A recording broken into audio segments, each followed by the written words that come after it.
Get ready, folks, because the stock market is about to explode. So you better invest before you miss out on the next gain train. Why, you ask? Because the Tampa Bay Buccaneers just won the Super Bowl. Let me explain.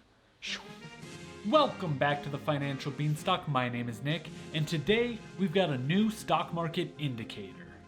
Much like the performance of the S&P 500 predicting who's going to win the presidential election, which I explained in this video here, this is kind of the inverse of that, where the winner of the Super Bowl determines how the S&P 500 is going to do the following year.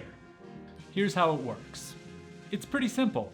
If a team from the AFC wins, then the market goes down. But if a team from the NFC wins, then the market goes up.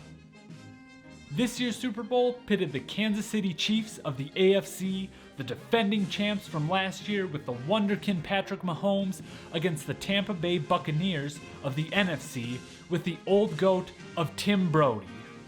What's that? It's Tom Brady? Okay. Tom Brady.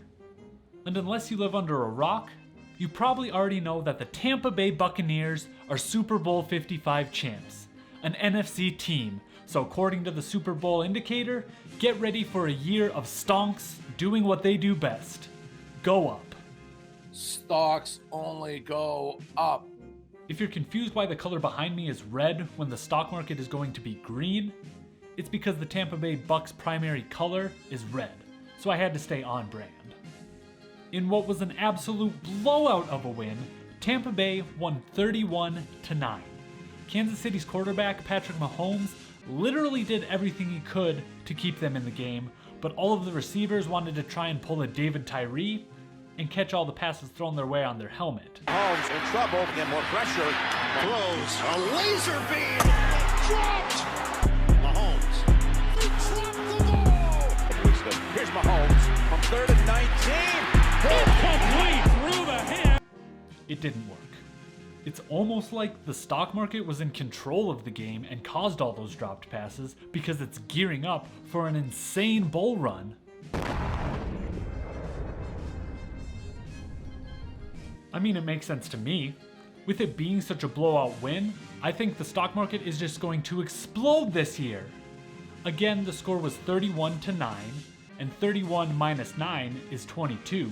So by that logic, the stock market is going to return 22% this year, which is a little over double of an average stock market return. Or 31 times 9 is 279. So by that math, the stock market is going to return 279%. Yeah, let's go with that. The stock market is going to return 279% in 2021. You heard it here first, etch it in stone, quoted by the Financial Beanstalk. Who would have ever thought we would thank Florida for such great returns? Now there's some nuances with this indicator because if you don't know the history of the NFL, it actually merged with the AFL back in the 60s.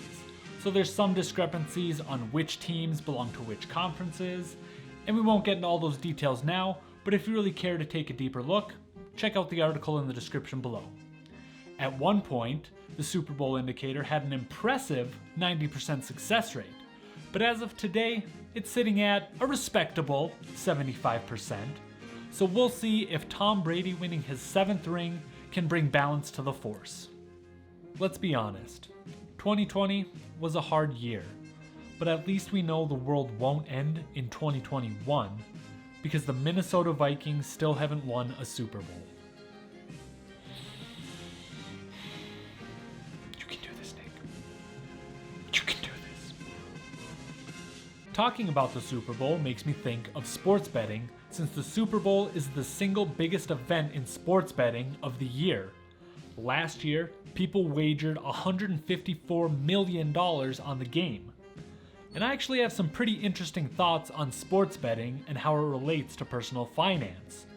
With it getting legalized in more states, companies like DraftKings and Penn National Gaming on the stock market, and just asking, is sports betting safer than trading options? So YouTube mumbo jumbo, that subscribe button, that like button, and that bell notification so you don't miss that video when it comes. I truly appreciate you watching, and let's continue to grow this beanstalk.